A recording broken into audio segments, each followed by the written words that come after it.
ಆತ್ಮೀಯ ವಿದ್ಯಾರ್ಥಿಗಳೇ, ನಿಮಗೆಲ್ಲ ಗಮ್ಯ ಕನ್ನಡ ಪ್ರಪಂಚ ಯೂಟ್ಯೂಬ್ ಚಾನಲ್ಗೆ ಸ್ವಾಗತ. ಈ ದಿನ ನಾವು ಬೆಂಗಳೂರು ವಿಶ್ವವಿದ್ಯಾನಿಲಯದ BCA 2ನೇ ಸೆಮಿಸ್ಟರ್ SEP ಪ್ಲಾನ್ನ ಅಡಿಯಲ್ಲಿ ಇರುವಂತಹ ಗದ್ಯವಾದ ಕಿಚನ್ ಪ್ಯಾರಡೈಸ್ ಈ ಗದ್ಯದ ಸಾರಾಂಶವನ್ನು ತಿಳಿಯೋಣ. ಕಿಚನ್ ಪ್ಯಾರಡೈಸ್ ಗದ್ಯವನ್ನು ಬರೆದವರು ಲೇಖಕಿ ಸುನಂದಾ ಕಡಮೆ. ಸುನಂದಾ ಕಡಮೆ ಅವರು ಕನ್ನಡದ ಒಬ್ಬ ಭರವಸೆಯ ಕಥೆಗಾರ್ತಿ ಅಂತ ಹೇಳ್ಬೋದು.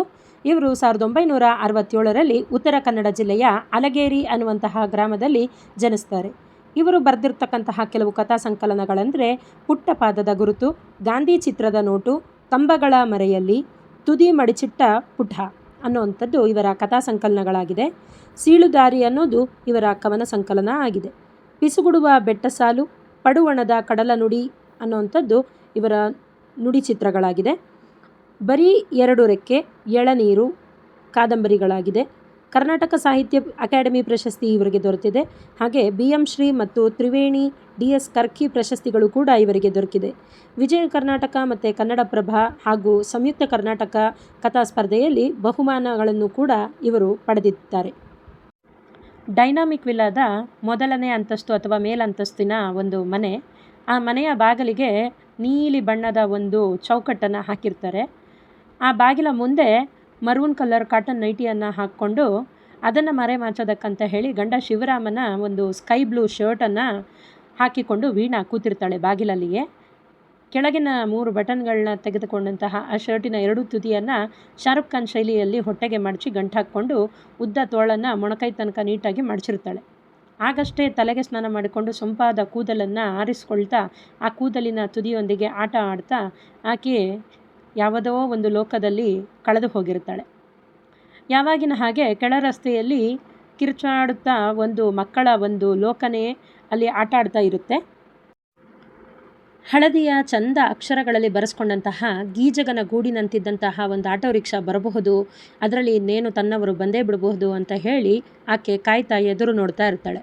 ಆ ಹೊತ್ತಿಗೆ ಧಾರವಾಡದ ನಗರಕರ ಕಾಲೋನಿಯ ಮೊದಲನೇ ಅಡ್ಡ ರಸ್ತೆಯ ಮಧ್ಯಾಹ್ನ 12ರ ಬಿಸಿಲು ಚುರುಕಾಗಿರುತ್ತೆ. ಅಷ್ಟರಲ್ಲಿ ರಸ್ತೆಯಲ್ಲಿ ಒಬ್ಬ ಸೇಲ್ಸ್ಮ್ಯಾನು ಬರ್ತಾನೆ. ಕೆಳಗಡೆ ಮನೆಗೆ ಬಾಗಿಲಿಗೆ ಬೀಗ ಜಡ್ದಿತ್ತು ಅಂತ ಹೇಳಿ ಸರಿ ಮೇಲಿನ ಮನೆಗಾದರೂ ಹೋಗೋಣ ಅಂತ ಅಂದ್ಕೊಂಡು ಆತ ಮೇಲಿನ ಮನೆಗೆ ಹತ್ತಿ ಬರ್ತಾನೆ. ಅವನನ್ನು ನೋಡಿದಂಥ ಕೂಡಲೇ ವೀಣಾ ಹೇಳಬೇಕು ಅಂದ್ಕೊತಾಳೆ, ಏನು ಬೇಡಪ್ಪ ಮುಂದೆ ಹೋಗು ಅಂತ. ಆದರೆ ಅವಳಿಗೆ ಮನಸ್ಸು ಬರಲಿಲ್ಲ. ಎಂಥದ್ದೋ ಒಂದು ರೀತಿ ಅನಿಸುತ್ತೆ. ಒಬ್ಬ ಭಿಕ್ಷುಕನಿಗಾದರೂ ನಾವು ಆ ಥರ ಹೇಳಿ ಕಳಿಸೋದು ತಪ್ಪಾಗುತ್ತೆ ಅಲ್ವಾ. ಅಂಥದ್ರಲ್ಲಿ ಈ ಹುಡುಗನಿಗೆ ನೋಡಿ ಮಾತಾಡಿ ಬೇಡ ಆಗಿದ್ದರೆ ಬೇಡ ಅಂತ ಏನಾದರೂ ಹೇಳಿ ಕಾರಣ ಕೊಟ್ಟು ಕಳಿಸ್ಬಿಡೋಣ ಅಂತ ಹೇಳಿ ಅಂದುಕೊಳ್ತಾ ಇರ್ತಾಳೆ. ಅಷ್ಟೊತ್ತಿಗೆ ಆತ ಅತಿ ವಿನಯದಿಂದ ಅಲ್ಲೇ ಬಂದು ನಿಂತ್ಕೊಂಡು ಗುಡ್ ಆಫ್ಟರ್ನೂನ್ ಮೇಡಮ್ ಅಂತ ಹೇಳ್ತಾನೆ. ಬಂದವನೇ ಅಲ್ಲಿ ಗೋಡೆಯ ಬಳಿಯಲ್ಲಿ ಒಣ ಹಾಕಿದ್ದಂತಹ ಮಕ್ಕಳ ಪುಟ್ಟ ಪುಟ್ಟ ಬಟ್ಟೆಗಳನ್ನ ಕಂಡು ತನ್ನ ಕೈಯಲ್ಲಿದ್ದಂತಹ ಕಿಚನ್ ಪ್ಯಾರಡೈಸ್ ಸೆಟ್ಟನ್ನು ವೀಣಾಲ ಕೈಗೆ ಹಿಡಿಸೇ ಬಿಡ್ತಾನೆ. ಹೀಗೆ ಸೇಲ್ಸ್ಮ್ಯಾನ್ ಕೊಟ್ಟಂತಹ ಕಿಚನ್ ಪ್ಯಾರಡೈಸನ್ನು ವೀಣಾ ಆಸೆಯಿಂದ ಯಾವುದೋ ಒಂದು ಮಾಯಾ ಜಗತ್ತನ್ನು ಕಂಡ ಹಾಗೆ ಕಾಣ್ತಾಳೆ.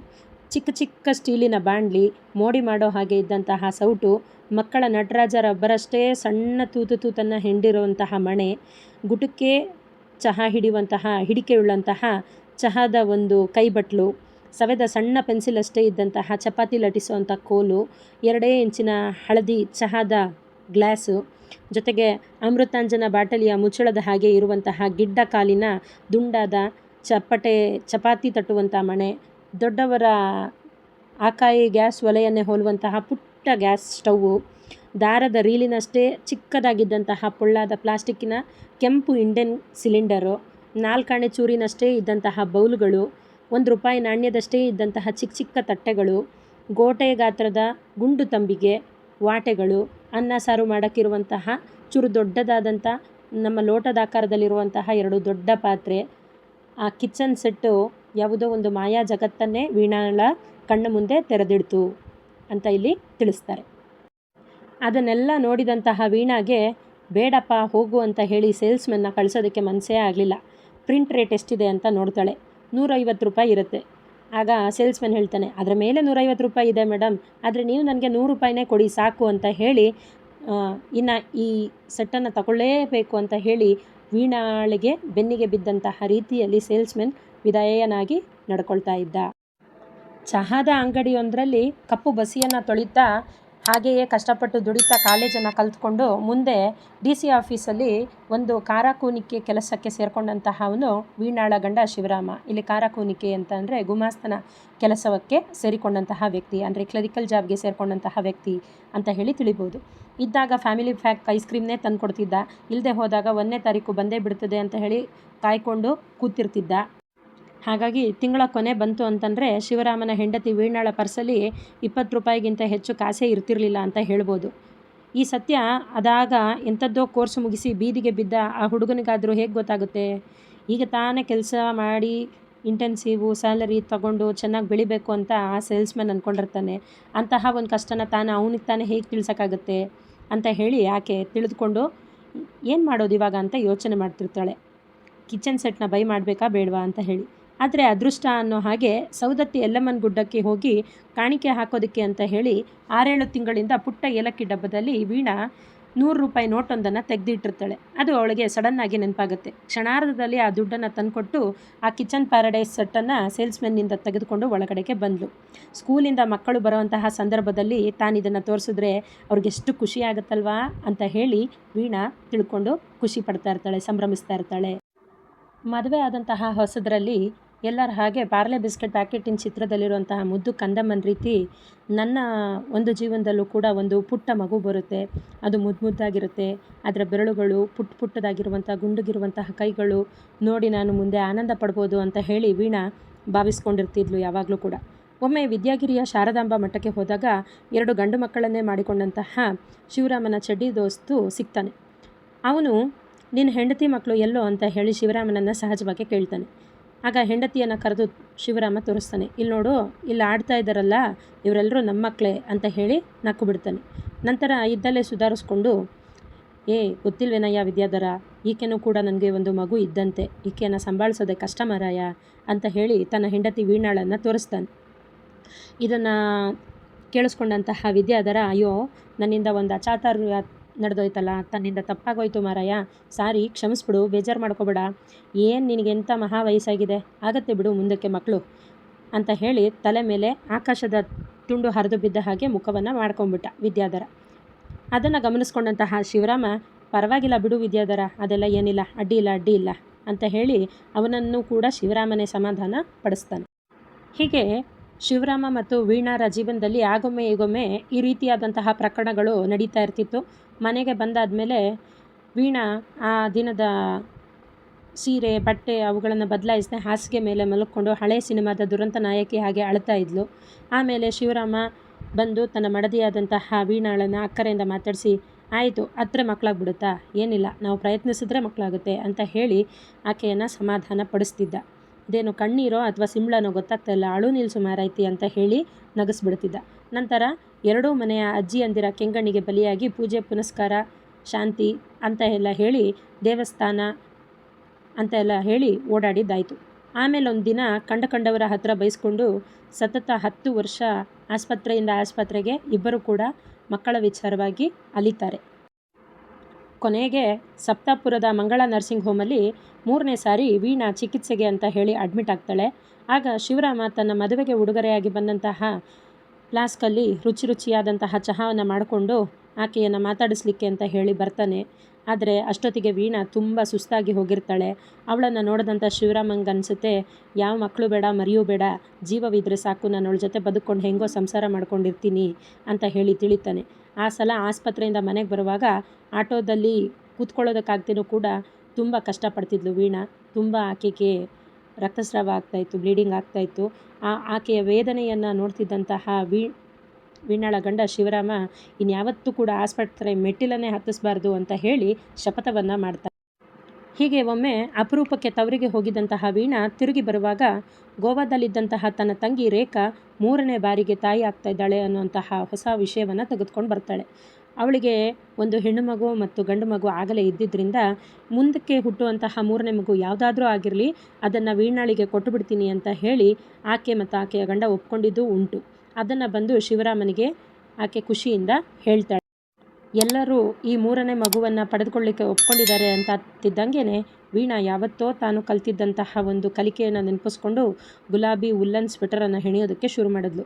ಶಿವರಾಮನು ಕೂಡ ಇದೊಂದು ಹೊಸ ಅನುಭವ, ಎಷ್ಟು ಮಜವಾಗಿರುತ್ತೆ ಅಲ್ವಾ, ಮಕ್ಕಳನ್ನು ಮನೆಗೆ ವೆಲ್ಕಮ್ ಮಾಡೋದು ಅನ್ನೋವಂಥದ್ದನ್ನು ಮೌನವಾಗಿ ತನ್ನ ಮನಸ್ಸಿನಲ್ಲೇ ಕೂತು ಕನಸುಗಳನ್ನ ಹಾಕ್ಕೊಳ್ಳೋದಕ್ಕೆ ಶುರು ಮಾಡಿದ್ದ. ಮಗುವಿನ ಹೆಸರಲ್ಲಿ ಯೂನಿಟ್ ಟ್ರಸ್ಟ್ ಮಾಡಿಸೋದು ಅಥವಾ LIC ಬಾಂಡ್ ಮಾಡಿಸೋದು, ಎಲ್ಲಿ ಯಾವಾಗ ಎಷ್ಟೇ ಹಣ ಇಟ್ಟರೂ ಮಗು PUC ಮುಗಿಯೋ ಹೊತ್ತಿಗೆ ಎಲ್ಲ ಕೈಯಲ್ಲಿರಬೇಕಲ್ಲ ಅಂತ ಹೇಳಿ ಮಗುವಿನ ಭವಿಷ್ಯದ ಬಗ್ಗೆನೂ ಕೂಡ ಶಿವರಾಮ ಯೋಚನೆ ಮಾಡಿದ್ದ. 9 ತಿಂಗಳು ತುಂಬಿದಂಥ ಸಂದರ್ಭದಲ್ಲಿ ರೇಖಾ ಅಮ್ಮನ ಮನೆಗೆ ಡೆಲಿವರಿಗೆ ಅಂತ ಬಂದಾಗ ವೀಣಾ ಕೂಡ ಹೋಗಿದ್ಲು. 6-8 ತಿಂಗಳಲ್ಲಿ ಮಗುವಿನ ಹಾಲು ಬಿಡಿಸಿ ವೀಣಾಳ ಜೊತೆ ಆ ಮಗುವನ್ನು ಕಳಿಸ್ಬಿಡಬೇಕು ಅನ್ನುವಂತಹ ಮಾತುಕತೆಗಳು ಕೂಡ ಆಯಿತು. ಎರಡೂ ಮನೆ ಅಜ್ಜಿಯಂದಿರು ಎಲ್ಲ ಒಳ್ಳೆಯದಾದರೆ ಅಷ್ಟೇ ಸಾಕು ಅಂತ ಹೇಳಿ ಹಾರೈಸ್ತಾ ಇದ್ರು. ಆನಂತರ ಆಸ್ಪತ್ರೆಯಲ್ಲಿ ರೇಖಾ ನೋವಿನೊಂದಿಗೆ ನರಳುತ್ತಾ ಇರುವಾಗ ಇಡೀ ತಂಗಿಯ ಕಾಲು ಸೊಂಟ ನೀವುತ್ತಾ ಕೂತಂತಹ ವೀಣಳಿಗೆ ಬಾಲ್ಯದಲ್ಲಿ ತಾನು ಮತ್ತು ತನ್ನ ತಂಗಿ ರೇಖಾ ಹೇಗೆ ಇಬ್ಬರು ಕುಂಟೆಬಿಲ್ಲೆ ಖೋಖೋ ಆಡ್ತಾ ಇದ್ವಿ, ಈಗಾಗಲೇ ಇಬ್ಬರು ಕೂಡ ಬೆಳೆದು ದೊಡ್ಡವರಾಗಿದ್ದೀವಿ ಅನ್ನುವಂತಹ ಬಾಲ್ಯದ ನೆನಪುಗಳು ಅಲ್ಲಿ ಆಗತ್ತೆ. ಅವಳ ಜೊತೆಯಲ್ಲಿ ತಂಗಿಯ ಜೊತೆಯಲ್ಲಿ ವೀಣಾ ನವಿಲೆ ನವಿಲೆ ಕುಣಿದಾಡು ನವಿಲೆ ಅಂತ ನೃತ್ಯ ಮಾಡಿದ್ದು, ಹೈಸ್ಕೂಲಲ್ಲಿ ಜಗಳ ಆಡಿದ್ದು ಎಲ್ಲ ನೆನಪುಗಳು ಅವಳಿಗೆ ಬರುತ್ತೆ. ನಂತರ ಎಲ್ಲ ಮುಗಿದಾಗಿ ಮುದ್ದಾದ ಗಂಡು ಮಗು ತೊಟ್ಟಿಲಲ್ಲಿ ಕೈಕಾಲಾಡಿಸ್ತಾ ಮಲಗಿದ್ ನೋಡಿ ವೀಣಾ ಊಟ ನಿದ್ದೇನೂ ಕೂಡ ಮರೆತು ತೊಟ್ಟಿಲ ಬಳಿಯಲ್ಲೇ ಕೂತ್ಕೊಬಿಟ್ಟಿದ್ಲು. ಶಿವರಾಮನು ಕೂಡ ಆಸ್ಪತ್ರೆಯಲ್ಲೇ ಇದ್ದ. ಆಸ್ಪತ್ರೆಗೆ ಮಗುವನ್ನು ನೋಡೋಕ್ಕೆ ಬಂದವರೆಲ್ಲ ಅರೆ ಅರೆ ಯಾವುದೇ ನೋವೇ ಇಲ್ಲದಂಗೆ ತಾಯಿಯಾಗ್ಬಿಟ್ಟೆಲ್ಲಮ್ಮ ಅಂತ ಹೇಳಿ ವೀಣಾಳನ್ನು ನೋಡಿ ಖುಷಿಪಟ್ಟಿದ್ದು ಕೂಡ ಉಂಟು. ಇನ್ನು ಬಂದಂತಹ ಕೆಲವರು ಅಂತೂ ಇಂತೂ ನಿನಗೂ ಕೂಡ ಒಂದು ಮಕ್ಕಳ ಭಾಗ್ಯ ದೊರೀತಲ್ಲ, ಇನ್ನೇನು ರೇಖನ್ ಮಗು ನಿಂದೆ ತಾನೇ ಅಂತ ಹೇಳಿ ಮಾತಾಡಿಸಿದ್ರು. ಆಗ ಅಲ್ಲಿದ್ದವ್ರು ಯಾರೋ ರೇಖಾನ್ ಮಗು ಅಂತ ಯಾಕೆ ಹೇಳ್ತೀರಾ, ಇನ್ಮೇಲೆ ಅದು ವೀಣಾಳ ಮಗು ಅಂತಲೇ ಹೇಳಬೇಕು ಅಂತ ಹೇಳಿ ತಿದ್ದುತ್ತಾ-ಇದ್ರು. ಹೀಗೆ ಎಲ್ಲರೂ ಕೂಡ ತೊಟ್ಟಿಲ ಬಳಿನೇ ಕುರ್ಚಿ ಹಾಕ್ಕೊಂಡು ವೀಣಾಳ ಬೆನ್ನಿನ ಮೇಲೆ ದೊಪ್ಪ ದೊಪ್ಪ ಅಂತ ಹೊಡಿತಾನೆ ಬಂದರು. ಈ ಭೂಲೋಕದಲ್ಲಿ ನಡೆದಂತಹ ವಿಷಯ ಸಂಬಂಧನೇ ಇಲ್ಲ ಅಂತ ಹೇಳಿ ವೀಣಾ ತನ್ನದೇ ಲೋಕದಲ್ಲಿ ಮುಳುಗಿ ಮಗುವಿನ ಒಂದು ಆಟ ಪಾಠಗಳನ್ನ ನೋಡಿಕೊಂಡು ಸಂತೋಷ ಪಡ್ತಾ ಇದ್ಲು. ಇಷ್ಟ ಆಗೋ ಹೊತ್ತಿಗೆ ಗೋವಾದ ಪ್ರೈವೇಟ್ ಕಂಪನಿಯೊಂದರಲ್ಲಿ ದೊಡ್ಡ ಕೆಲಸದಲ್ಲಿದ್ದಂತಹ ರೇಖಾಳ ಗಂಡ ಈಗ ಪ್ರಮೋಷನನ್ನು ಪಡೆದುಕೊಂಡು 1 ತಿಂಗಳ ಮೇರೆಗೆ ಆತ ಸೂಟು ಬೂಟಿನೊಂದಿಗೆ ಡೈರೆಕ್ಟಾಗಿ ಕಾರಲ್ಲೇ ಬಂದು ಆಸ್ಪತ್ರೆಗೆ ಇಳಿತಾನೆ ರೇಖಾಳನ್ನು ನೋಡೋಕ್ಕೆ ಅಂತ ಹೇಳಿ. ಅಲ್ಲಿಂದ ಆತ ತನ್ನ ಟ್ರೈನಿಂಗಿಗೆ ಹೋಗಬೇಕು ಅಂತ ಇರ್ತಾನೆ. ಹಾಗಾಗಿ ತನ್ನ ಗಂಡ ಬಂದನಲ್ಲ ಅಂತ ಹೇಳಿ ರೇಖಾ ನಿಧಾನವಾಗಿ ಎದ್ದು ಕೂತು ಹೇಳೋದಕ್ಕೆ ಶುರು ಮಾಡ್ತಾಳೆ. ಈ ಮಗುವನ್ನು ನಾವು ಅಕ್ಕನಿಗೆ ಕೊಡೋಣ ಅಂತ ಹೇಳೋದಕ್ಕೆ ಶುರು ಮಾಡ್ತಾಳೆ. ಅಷ್ಟು ಹೇಳ್ತಿದ್ದಂಗೆ ಕೂತಿದ್ದಂತಹ ವ್ಯಕ್ತಿ ಎದ್ದು ನಿಂತ್ಕೊಂಡು, ಯಾವ ಮಗು, ಯಾರಿಗೆ ಕೊಡ್ತೀಯಾ? ಓ, ಏನು ಮಕ್ಕಳು ಕೊಡೋದು ಅಂದರೆ ಏನು ಗೊಂಬೆ ಆಟ ಅಂದ್ಕೊಂಡಿದ್ಯಾ? ಛೇ ಏನಾಗಿದೆಯೋ ನಿಮ್ಮ ಬುದ್ಧಿಗೆಲ್ಲ, ಯಾಕೆ ಹಿಂಗೆಲ್ಲ ಆಡ್ತಿದ್ದೀರಾ ಅಂತ ಹೇಳಿ ಅವನಿಗೆ ಮಗುವನ್ನು ಕೊಡೋದು ಇಷ್ಟ ಇಲ್ಲ ಅನ್ನುವಂತಹ ನಿರಾಕರಣೆಯನ್ನು ತನ್ನ ಒಂದು ಬಿಹೇವಿಯರ್ ಮೂಲಕ ತೋರಿಸಿ ಅಲ್ಲಿಂದ ಹೊರಟೋಗ್ತಾನೆ. ಹೇಗೆ ಬಂದಿದ್ನೋ ಹಾಗೆ ಹೊರಟು ಹೋಗ್ಬಿಡ್ತಾನೆ. ಇದನ್ನೆಲ್ಲ ಅಲ್ಲೇ ಕೇಳಿಸ್ಕೊಂಡಿದ್ದಂತಹ ಶಿವರಾಮನಿಗೆ ಬೇಸರ ಆಗುತ್ತೆ. ಆಯಿತಾ, ಆತ ಬಂದು ವೀಣಾಳನ್ನು ಸಮಾಧಾನ ಮಾಡಿಕೊಂಡು ಅಲ್ಲಿಂದ ಕರೆದುಕೊಂಡು ಹೊರಡ್ತಾನೆ. ಅಷ್ಟೊತ್ತಿಗೆ ವೀಣಾ ಆ ಮಗುಗಾಗಿ ಹೆಣೆದಿದ್ದಂತಹ ಸ್ವೆಟರ್ನ ಆ ಮಗುವಿನ ಕೈಲಿ ಇಟ್ಟು ಮನಸ್ಸಿಲ್ಲದ ಮನಸ್ಸಿನಿಂದ ಹತ್ಕೊಳ್ತಾ ಅಲ್ಲಿಂದ ಇಬ್ಬರು ಕೂಡ ಬಸ್ ಸ್ಟ್ಯಾಂಡಿಗೆ ಹೊರಡ್ತಾರೆ. ತಂಗಿ ರೇಖಾ ಅಕ್ಕನಿಗೆ ಇನ್ನು ಹರ್ಟ್ ಆಗಬಾರ್ದು ಅನ್ನೋವಂತಹ ರೀತಿಯಿಂದ ನಡೆದಂತಹ ಘಟನೆಯನ್ನೆಲ್ಲ ತಿರುಗಿಸಿ ಮುರುಗಿಸಿ ಅದು ಹಾಗಲ್ಲ ಅಕ್ಕ, ಹೀಗಲ್ಲ ಅಕ್ಕ ಅಂತ ಹೇಳೋದಕ್ಕೆ ಹೋಗ್ತಾಳೆ.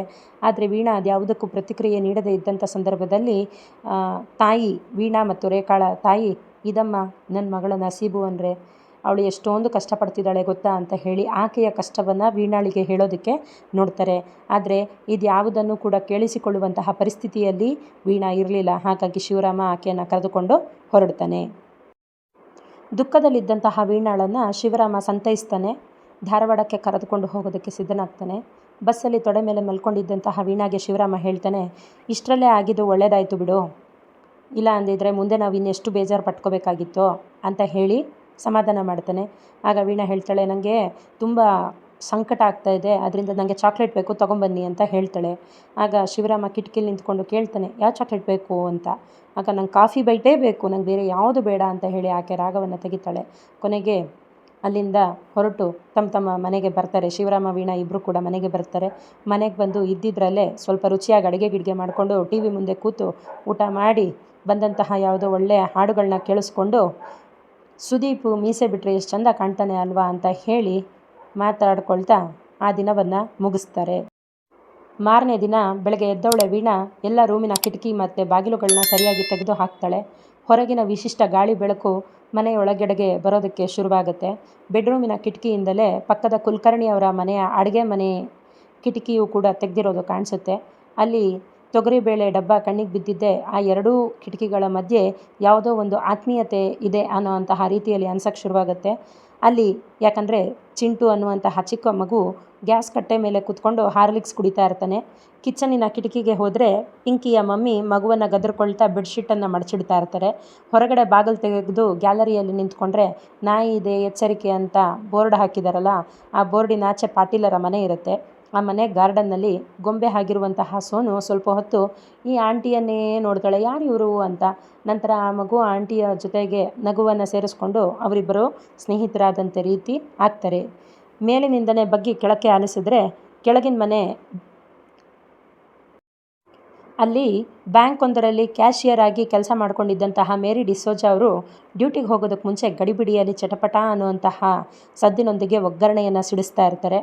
ಅವರ ಮುದ್ದು ಮಗ ಅನು ಗೇಟ್ ಹತ್ತಿ ನಿಂತ್ಕೊಂಡು ಎದುರು ಮನೆ ಸೋನು ಜೊತೆಗೆ ಕಣ್ಣ ಮುಚ್ಚಾಲೆ ಆಟವನ್ನು ನಡೆಸ್ತಾ ಇರ್ತಾನೆ. ಅದೆಲ್ಲವನ್ನು ನೋಡ್ತಿದ್ದ ಹಾಗೆ ವೀಣಾಳಿಗೆ ಹೊಸದಾದಂತಹ ಒಂದು ಭಾವನೆ ಮೂಡಿಬರುತ್ತೆ. ಅಯ್ಯೋ, ನಾನು ಯಾಕೆ ನಿನ್ನೆ ಒಂದೇ ಮಗು ನನ್ನ ಜೀವನಕ್ಕೆ ಬರಲಿಲ್ಲ ಅಂತ ಹೇಳಿ ಇಷ್ಟೊಂದು ವ್ಯಥೆಪಟ್ಟೆ. ಇವತ್ತು ನೋಡಿದ್ರೆ ಕಣ್ ತೆಗೆದು ನೋಡಿದ್ರೆ ಮೇಲೆ ಕೆಳಗೆ ಅಕ್ಕ ಪಕ್ಕ ಎದುರು ಬದುರು ಎಲ್ಲ ಕಡೆಯೆಲ್ಲ ಚಿಕ್ಕ ಮಕ್ಕಳೇ ಇದ್ದಾರಲ್ಲ, ನಾನು ಯಾಕೆ ನಿನ್ನೆ ಸಂಕಟಪಟ್ಟೆ. ಈ ಮಕ್ಕಳನ್ನು ನೋಡೋದ್ರಲ್ಲೂ ಚೆಂದ ಇದೆ ಅಲ್ವಾ ಅಂತ ಹೇಳಿ ವೀಣಾಳ ಮನಸ್ಸು ಹಗುರ ಆಗುತ್ತೆ. ಮತ್ತು ಅಷ್ಟೇ ಬೇಗ ವೀಣಾ ನಮ್ಮ ಪಿಂಕಿಗೆ ಶಾರ್ಟ್ ಟಾಪು ಇಷ್ಟ, ನಮ್ಮ ಅನುಗೆ ಜೀನ್ಸ್ ಪ್ಯಾಂಟ್ ಇಷ್ಟ, ನಮ್ಮ ಸೋನುಗೆ ಶರಾರ ಇಷ್ಟ, ನಮ್ಮ ಚಿಂಟುಗೆ ಜಾಕೆಟ್ ಇರುವಂತಹ ಡ್ರೆಸ್ ಅಂದರೆ ತುಂಬ ಇಷ್ಟ ಅಂತ ಆ ಮಕ್ಕಳ ಇಷ್ಟ ಕಷ್ಟಗಳನ್ನೆಲ್ಲ ತುಂಬ ಚೆನ್ನಾಗಿ ತಿಳಿದುಕೊಳ್ತಾಳೆ ಬೇಗ ಬೇಗ. ನಂತರದ ದಿನಗಳಲ್ಲಿ ವೀಣಾ ಆಂಟಿ ಅನ್ನುವಂಥದ್ದು ಹೇಗಾಗ್ಬಿಡುತ್ತೆ ಅಂದರೆ ಒಂದೊಂದು ಮಗುವಿಗೂ ಕೂಡ ವೀಣಾ ಆಂಟಿ ತನ್ನ ಪ್ರಭಾವವನ್ನು ಬೀರಿರ್ತಾರೆ. ಹೇಗೆ ಅಂದರೆ ಚಿಂಟು ಅರ್ಧ ರಾತ್ರಿಲಿ ಅರ್ಧ ನಿದ್ದೆಲಿ ಎದ್ದು ಕೂತು ವೀಣಾ ಆಂಟಿ ಅಂತ ಹೇಳಿ ಗಡಬಡಿಸ್ತಾನೆ. ಪಿಂಕಿ ಕನಸಲ್ಲಿ ವೀಣಾ ಆಂಟಿ ಗೋಧಿ ಆರಿಸ್ತಿದ್ಲು ಅಂತಾಳೆ. ಮತ್ತು ಪಿಂಕಿ ರೂಮ್ ತುಂಬ ಗೋಧಿ ಚೆಲ್ಲಾಡಿ ಕೇಕೆ ಹಾಕಿ ನಕ್ಕಿದ್ರು ಕೂಡ ಮಮ್ಮಿ ಅಂತೆ ಪೆಟ್ಟು ಕೊಡದೆ ಪಿಂಕಿಯನ್ನು ಎಳೆದು ವೀಣಾ ಆಂಟಿ ಮುದ್ದು ಮಾಡ್ತಿರ್ತಾರೆ. ಪಿಂಕಿ ಕನಸಲ್ಲಿ ವೀಣಾ ಆಂಟಿ ಹಕ್ಕಿ ಚಿತ್ರ ಕತ್ತರಿಸಿ ನೋಟ್ಬುಕ್ಗೆ ಹಚ್ಚಿ ಕೊಡ್ತಿರ್ತಾರೆ. ಮತ್ತು ಒಂದು ಕೂದಲು ಎಳೆದು ನೋಯಿಸದೆ ಮೃದುವಾಗಿ ತಲೆ ಬಾಚಿ ಕೊಡ್ತಾ ಇರ್ತಾರೆ. ಹೀಗೆ ವೀಣಾ ಆಂಟಿ ಅನು ಪುಟ್ಟನ ಕ್ಲಾಸಲ್ಲಿ ಕನಸಲ್ಲಿ ರಾತ್ರಿ ಹಲ್ಲು ಬ್ರಷ್ ಮಾಡಿಸಿ ಮಲಗಿದೆಯಾ ಅಲ್ವಾ ಅಂತ ಹೇಳಿ ಕೇಳ್ತಾರೆ. ಹೋಮ್ವರ್ಕ್ ಮಾಡ್ಕೊಂಡಿದ್ಯಾ ಅಲ್ವಾ ಅಂತ ಮಾತಾಡಿಸ್ತಾರೆ. ಫೇರ್ ಬುಕ್ ಕಂಪ್ಲೀಟ್ ಆಗಿದೆಯಾ ಅಂತ ಹೇಳಿ ಇಂಟ್ರಾಗೇಷನ್ ಮಾಡ್ತಾರೆ. ಹೀಗೆ ಒಬ್ಬೊಬ್ಬರ ಮುಖದಲ್ಲೂ ಕೂಡ ಒಬ್ಬೊಬ್ಬರ ಮನಸ್ಸಿನಲ್ಲೂ ಕೂಡ ವೀಣಾ ಆಂಟಿ ಅಂದರೆ ಅವರದ್ದೇ ಆದಂತಹ ಒಂದು ಪ್ರತ್ಯೇಕವಾದಂತಹ ಸಲುಗೆ ಬೆಳೆದಿತ್ತು ಅಂತ ಇಲ್ಲಿ ತಿಳಿಸಲಾಗತ್ತೆ. ಇಷ್ಟೆಲ್ಲ ಬೈದರೂ ವೀಣಾ ಆಂಟಿ ಗಾಂಧಿ ಸ್ಕ್ವೇರಲ್ಲಿರುವಂತಹ ಅಮೀನಗಢದಲ್ಲಿ ಇಬ್ರಿಗೂ ಇಷ್ಟ ಆಗುವಂಥ ಗೋಬಿ ಮಂಚೂರಿಯನ್ನು 1/2 ಪ್ಲೇಟಲ್ಲಿ ಕೊಟ್ಟು ತಿನ್ನಿಸ್ತಾ ಇರ್ತಾರೆ ಅನ್ನೋವಂಥದ್ದೆಲ್ಲ ನೆನಪಾಗುತ್ತೆ. ಮುಂಚೆ ವೀಣಾ ಅಂದರೆ 2 ತಟ್ಟೆ 2 ಪ್ಲೇಟು 2 ಲೋಟ ಇದ್ದಂತಹ ಮನೆಯಲ್ಲಿ ಈಗ ವೀಣಾ ಮನೆಯ ಅಡುಗೆ ಮನೆ ನೋಡಿದ್ರೆ ಸಿಂಕ್ ತುಂಬ ಪುಟ್ಟ ಪುಟ್ಟ ಚಮಚಗಳು ಬೌಲುಗಳು, ಆಮೇಲೆ ಅರ್ಧಂಬರ್ಧ ತಿಂದು ಬಿಟ್ಟಂತಹ ತಟ್ಟೆಗಳು, ಹೀಗೆ ಮಕ್ಕಳಿರುವಂತಹ ಮನೆಯ ಜೀವಂತಿಕೆಯನ್ನು ನೋಡೋದಕ್ಕಾಗ್ತಾ ಬಂತು. ಮಕ್ಕಳಿಲ್ಲದಂತಹ ವೀಣಾ ಆಂಟಿ ಮನೆ ಅಕ್ಕಪಕ್ಕ ಎದುರು ಬದರಲ್ಲಿದ್ದಂತಹ ಈ ಮಕ್ಕಳನ್ನೇ ನೋಡ್ಕೊಳ್ತಾ ಆ ಮಕ್ಕಳ ಹೂವಂತ ಬೆರಳನ್ನು ಹಿಡಿದು ನಾಜೂಕಾಗಿ ನೇಲ್ ಕಟ್ ಮಾಡಿ ಒಂದು ರೋಮಾಂಚನವನ್ನು ಪಡ್ಕೊತಾ ಇದ್ರು. ಮುದ್ದು ಮಕ್ಕಳ ಹೊಟ್ಟೆಯಲ್ಲಿ ಮುದ್ದಾಗಿ ಕೇಳಿಬರೋವಂಥ ಗೊರಗೊರ ಸದ್ದನ್ನು ಕೇಳಿ ಏನಾಗಿದೆ, ಏನು ತಿಂದೆ ಇವತ್ತು, ಯಾಕೆ ಇವತ್ತು ಆರೋಗ್ಯ ಸರಿ ಇಲ್ಲ ಅಂತ ಹೇಳಿ ಯೋಚನೆಯನ್ನು ಮಾಡ್ತಾಯಿದ್ಲು. ಮತ್ತು ಶೋಕೇಸಲ್ಲಿರುವಂತಹ ಅಂದದ ಹೂಜಿಯೊಂದನ್ನು ಆಡೋದಕ್ಕೆ ಅಂತ ತೆಗೆದುಕೊಂಡು ಅದನ್ನು ಮಗು ಬೀಳಿಸಿದಾಗ 4 ಸೀಳುಗಳಾಗಿ ಒಡೆದೋದ್ರೂ ಕೂಡ ಅದನ್ನು ಸೇರಿಸಿ ಚಿತ್ತಾರ ಬಿಡಿಸಿದಂತೆ ಮತ್ತೆ ಅದನ್ನು ರೀಕನ್ಸ್ಟ್ರಕ್ಟ್ ಮಾಡಿದ್ಲು. ಹೀಗೆ ಇದು ಪಿಂಕಿ ಹಿರಿದಿದ್ದು, ಅದು ಚಿಂಟು ಬಾಯಲ್ಲಿ ಕಚ್ಚಿದ್ದು, ಸೋನು ನೋಡಿ ಪೆನ್ನಿನ ಟಾಪೇ ಕಳೆದು ಬಿಟ್ಟಿದ್ದಾಳೆ, ಇಲ್ಲಿ ನೋಡಿ ಅನು ಲಿಂಬು ಪಾನಕ ಚೆಲ್ಲಿದ್ದು, ನೆಲಕ್ಕೆ ಹೇಗೆ ಇಂಡಿಯಾ ಮ್ಯಾಪ್ನ ಬರೆದ ಹಾಗಾಗಿದೆ ನೋಡಿ ಅಂತ ಹೇಳಿ ಎಲ್ಲವನ್ನು ಕೂಡ ಖುಷಿಯಿಂದ ಮಕ್ಕಳು ಮಾಡಿದಂತಹ ಕೀಟಲೆಗಳನ್ನು ಎಂಜಾಯ್ ಮಾಡ್ತಾಯಿದ್ಲು.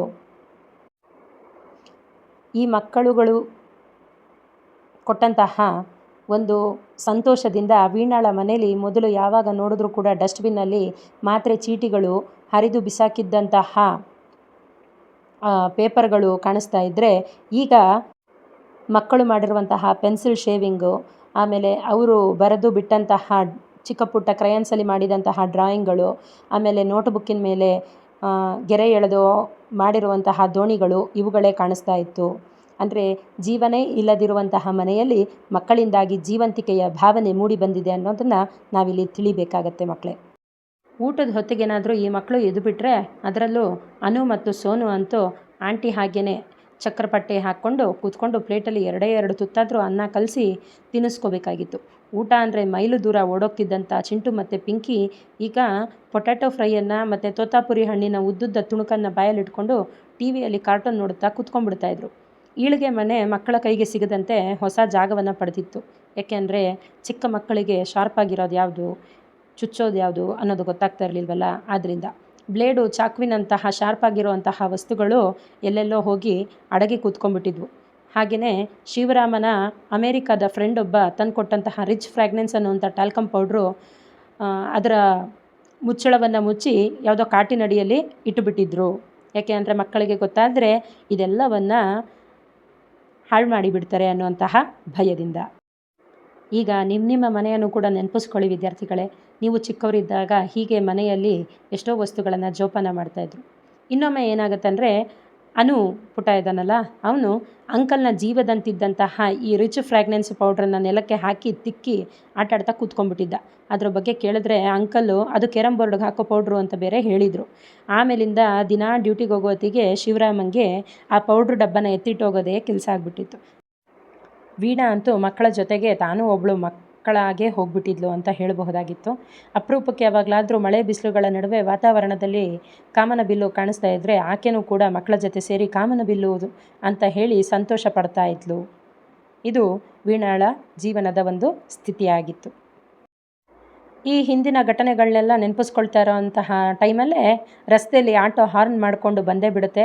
15 ನಿಮಿಷದಲ್ಲಿ ಮಕ್ಕಳು ಶಾಲೆಯಿಂದ ಮನೆಗೆ ಬಂದುಬಿಟ್ರು. ಮನೆಗೆ ಬರ್ತಿದ್ದಂಗೆ ಮೊದಲಿಗೆ ಹೋಗಿ ವೀಣಾ ಆಂಟಿಯನ್ನು ನೋಡೋದಕ್ಕೆ ಹೊರಟೋಗ್ತಾಯಿದ್ರು. ಆ ಮಕ್ಕಳು ಬಂದ ತಕ್ಷಣ ಅವರ ಪುಟ್ಟ ಕಾಲುಗಳಲ್ಲಿ, ಆ ಪುಟ್ಟ ಚಪ್ಪಲಿಗಳಲ್ಲಿ ಟಪ್ ಟಪ್ ಅಂತ ಮೆಟ್ಲನ್ನು ಏರ್ಕೊಂಡು ಬರ್ತಾಯಿದ್ರೆ ಅದನ್ನು ಕೇಳೋದಕ್ಕೆ ಆಕೆಗೆ ತುಂಬ ಖುಷಿಯಾಗ್ತಿತ್ತು. ಇನ್ನು ಆ ದಿನ ಅಂತೂ ತುಂಬ ವಿಶೇಷವಾಗಿತ್ತು. ಆಕೆ ಆ ಸೇಲ್ಸ್ಮ್ಯಾನ್ ಹತ್ರ ತೆಗೆದುಕೊಂಡಂತಹ ಕಿಚನ್ ಪ್ಯಾರಡೈಸ್ನ ಕೊಡೋದಕ್ಕೆ ರೆಡಿಯಾಗಿ ನಿಂತಿದ್ಲು. ಚಿಂಟು ಬಾಗಿಲು ದುಡ್ಕೊಂಡು ಓಡಿ ಬಂದು ವೀಣಾ ಆಂಟಿ ಹತ್ರ, ಆಂಟಿ ಶಕ್ತಿಮಾನ್ ಹಚ್ಚು ಅಂತ ಹೇಳಿ ಹಠ ತೆಗ್ದ. ಆವಾಗಲೇ ಸರಿಯಾದಂತಹ ಸಮಯ ಅಂತ ಹೇಳಿ ಈ ಕಿಚನ್ ಪ್ಯಾರಡೈಸನ್ನು 4 ಮಕ್ಕಳು ತಮಗೆ ನಿರ್ಮಿಸಿದಂತಹ ಮಾಯಾ ಜಗತ್ತನ್ನು, ಅಂದರೆ ಆ ಕಿಚನ್ ಪ್ಯಾರಡೈಸ್ನ ತುಂಬ ಉತ್ಸಾಹದಿಂದ ನೋಡ್ತಾ, ಅರೇ ಇದು ನೋಡು ಎಷ್ಟು ಚೆನ್ನಾಗಿದೆ ಅಂತ ಹೇಳಿ ಒಬ್ಬೊಬ್ಬರು ಕೂಡ ಅದರಲ್ಲಿದ್ದಂತಹ ಒಂದೊಂದು ಪಾತ್ರೆಯನ್ನು ಹಿಡಿದು ಆಟ ಆಡೋದಕ್ಕೆ ಶುರು ಮಾಡೇ ಬಿಡ್ತಾರೆ. ಇದ್ದುದರಲ್ಲಿ ದೊಡ್ಡ ಪಾತ್ರೆನ ಹಿಡ್ಕೊಂಡು, ಇದು ಅನ್ನ ಸಾರು ಮಾಡೋಕ್ಕೆ ನೋಡಿ ಎಷ್ಟು ದೊಡ್ಡದಾಗಿದೆ ಅಂತ ಹೇಳಿ ವೀಣಾ ಆಂಟಿ ತೋರಿಸಿದೆ ತಡ. ಅದೇ ಒಂದು ತಪ್ಪಾಗೋಯ್ತು. ಅಂಕಲ್ ಊಟಕ್ಕೆ ಬರೋ ಹೊತ್ತಾಯಿತು, ನೀವು ಇಲ್ಲಿ ಅಡುಗೆ ಮಾಡಿ, ನಾನು ಅಲ್ಲಿ ಅಡುಗೆ ಮಾಡ್ತೀನಿ ಅಂತ ವೀಣಾ ಆಂಟಿ ಚಪಾತಿ ಮಾಡೋದಕ್ಕೆ ಒಳಗಡೆ ಹೋದ್ಲು. ಈ ಕಡೆ ಅನ್ನ ಮಾಡೋದಕ್ಕೆ ಯೋಚನೆ ಮಾಡಿದಂತಹ ಅನುಪುಟ್ಟ ಕುಂಡದಲ್ಲಿ ಸೊಂಪಾಗಿ ಬೆಳೆದು ನಿಂತಹ ತುಳಸಿ ಎಲೆಗಳನ್ನ ತಗೊಂಬಂದು ಪಾತ್ರೆಗೆ ಹಾಕ್ಬಿಟ್ಟು, ನೋಡು ಇದೇ ಅನ್ನ ಅಂತ ಹೇಳಿ ಪಿಂಕಿಗೆ ತೋರಿಸ್ತಾನೆ. ಅದಕ್ಕೆ ಅವಳು ಹೇಳ್ತಾಳೆ, ಅಯ್ಯೋ ಹುಚ್ಚ, ಅದು ಅನ್ನ ಅಲ್ಲ ಕಣೋ, ಹಸಿರಾಗಿದೆ, ಅದು ಪಲ್ಯ ಕಣೋ ಅಂತ ಹೇಳಿ ಹೇಳ್ತಾಳೆ. ಇಲ್ಲ, ಅದು ಅನ್ನನೇ ಅಂತ ಹೇಳಿ ಅನು ಹಠವನ್ನು ಮಾಡ್ತಾನೆ. ಈಗ ಸಾರು ಮಾಡೋವಂಥ ಕಾರ್ಯಕ್ರಮ ಶುರುವಾಗತ್ತೆ. ದಿನ ಕಪಾಟಿನ ಮೇಲೇರಿ ಅನುವನ್ನು ಅಣುಕಿಸುತ್ತಾ ಶಿವರಾಮ ಅಂಕಲು ಆ ರಿಚ್ ಫ್ರ್ಯಾಗ್ನೆನ್ಸ್ ಪೌಡ್ರಿನ ಡಬ್ಬ ಇಡ್ತಿದ್ದಿದ್ದು ಅವನಿಗೆ ನೆನಪಿತ್ತು. ಆದರೆ ಇವತ್ತು ಅದೃಷ್ಟಕ್ಕೋ ಏನೋ ಗೊತ್ತಿಲ್ಲ, ಶಿವರಾಮ್ ಅಂಕಲು ಆ ಡಬ್ಬನ ಮೇಲಿಟ್ಟಿರಲಿಲ್ಲ, ಅಲ್ಲೇ ಕೆಳಗಡೆ ಬಿಟ್ಟು ಹೊರಟೋಗಿದ್ರು. ಅದನ್ನು ನೋಡಿದವನಿಗೆ ಅನುಗೆ ಖುಷಿಯಾಯಿತು. ಆ ಪೌಡ್ರು ಡಬ್ಬ ಬೇರೆ ಅನುನ ಬಾ ಓಡ್ಬಾ ನನ್ನ ಎತ್ಕೋ ಅಂತ ಹೇಳಿ ಕರೆದಂಗೆ ಅನ್ನಿಸ್ತಂತೆ. ಅದಕ್ಕೆ ಅನು ಏನು ಮಾಡ್ದ, ನಿಧಾನಕ್ಕೆ ಎದ್ದೋಗಿ ಒಂದೇ ಉಸಿರಿಗೆ ಒಂಚೂರು ಸೌಂಡ್ ಬರದೇ ಇರೋ ಹಾಗೆ ಆ ಡಬ್ಬನ ಎತ್ಕೊಂಡು ಬಂದ್ಬಿಟ್ಟ. ಆ ಡಬ್ಬನ ಎತ್ಕೊಂಡ್ಬಂದು ಕಾಯಿಸಿ ಆರಿಸಿದಂತಹ ಕುಡಿಯೋ ನೀರು ಇರುತ್ತಲ್ಲ, ಆ ಸ್ಟೀಲ್ ತಮ್ಗೆಲಿದ್ದಂತಹ ಆ ಪುಟಾಣಿ ಪಾತ್ರೆಗೆ ಸೋನು ಸುರಿದ್ಬಿಡ್ತಾಳೆ. ಅನು ಅಡಿಗೆ ಬಟ್ಟನಂತೆ ಕುಕ್ಕರ್ ಗಾಲಲ್ಲಿ ಕೂತ್ಕೊಂಡು ಆ ಪೌಡ್ರ್ ಡಬ್ಬದ 6 ತೂತಿಂದ ಪೌಡ್ರನ್ನು ಬೀಳಿಸ್ತಾ ಚೂರೇ ಆ ನೀರೊಳಕ್ಕೆ ಹಾಕ್ತಾನೆ. ಚಿಂಟು ಚಮಚದಲ್ಲಿ ತಿರುಗಿಸ್ತಾಳೆ. ಎಷ್ಟು ಪೌಡ್ರು ಸುರಿದ್ರೂ ಸಾರು ವೀಣಾ ಆಂಟಿ ಮಾಡಿರೋ ಸಾರಿನ ಥರನೇ ಬರ್ತಿಲ್ಲ ಅನ್ನೋವಂಥದ್ದು ಅನು ಪುಟ್ಟನ ಪ್ರಾಬ್ಲಮ್ ಆಗಿಬಿಟ್ಟಿತ್ತು. ಒಂದೊಂದೇ ತುಳಸಿ ಎಲೆಯ ತುಂಡು ತಿನ್ನುತ್ತಾ ಕೂತ ಪಿಂಕಿಯನ್ನು ನೋಡಿ, ಏಯ್ ಆಮೇಲೆ ತಿನ್ನು ಅಂತ ಹೇಳಿ ಹೆದರಿಸ್ತಿದ್ದ ಅನುಪುಟ್ಟ. ಡಬ್ಬ ಕೆಳಮುಖ ಮಾಡಿ ಅದರ ಹೊಟ್ಟೆ ಅಮುಕಿದಾಗ ಪುಟ್ಟ ಪಾತ್ರೆ ಸುತ್ತ ಕೂಡ ಆ ಬಿಳಿ ಪೌಡರು ಬಿದ್ದಿರುತ್ತೆ. ಅದನ್ನು ನೋಡೋದಕ್ಕೆ ತುಂಬ ಚೆನ್ನಾಗಿ ಕಾಣಿಸ್ತಾ ಇರುತ್ತೆ. ಅಪ್ಪ ಹಾಂ ಇನ್ನೇನು ಸಾರು ರೆಡಿ ಆಗಿಬಿಡ್ತು ಅಂತ ಖುಷಿ ಪಡೋಷ್ಟೊತ್ತಿಗೆ ಆ ಪೌಡ್ರಿನ ಡಬ್ಬದ ಮುಚ್ಚಳ ಆ ಸಾರೊಳಗಡೆ ಬಿದ್ದೋಗ್ಬಿಡುತ್ತೆ.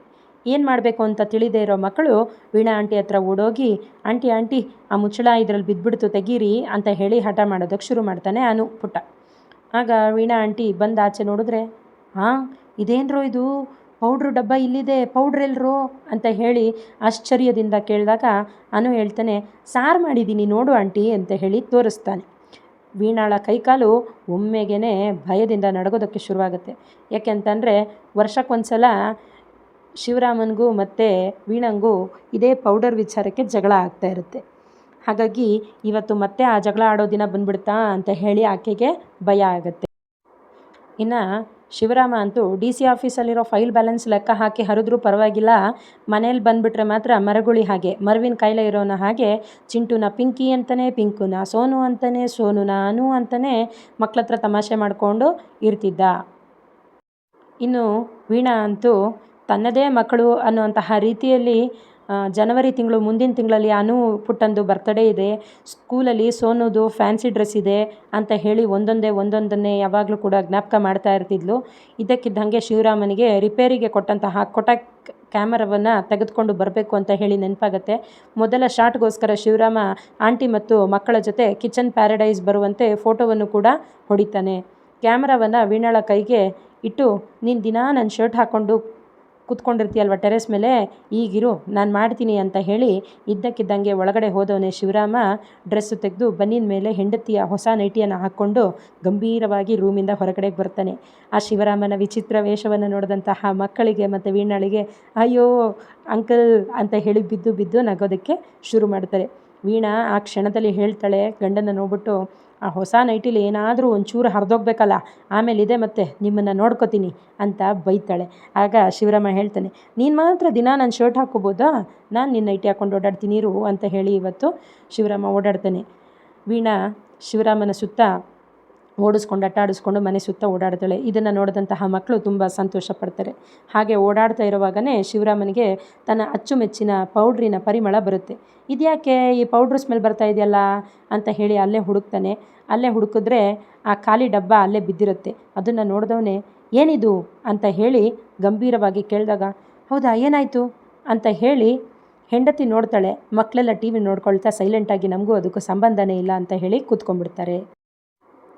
ಶಿವರಾಮ ಏನಿದು ಅಂತ ಹೇಳಿ ಪೌಡ್ರ್ ಡಬ್ಬ ಸೀರಿಯಸ್ ಆಗಿ ನೋಡಿದ್ರೆ ವೀಣಾ ಗಡಗಡ ನಡುತ್ತಾ, ಅದು ವೆರಿ ಸಾರಿ, ಅನುಪುಟ್ಟ ಇದ್ದಾನಲ್ಲ ಅವನು ಸಾರು ಮಾಡ್ತೀನಿ ಅಂತ ಹೇಳಿಬಿಟ್ಟು ಈ ಪೌಡರನ್ನು ಖಾಲಿ ಮಾಡಿಬಿಟ್ಟಿದ್ದಾನೆ, ಚೆಲ್ಬಿಟ್ಟಿದ್ದಾನೆ ಅಂತ ಹೇಳಿ ಭಯದಿಂದ ಹೇಳ್ತಾಳೆ.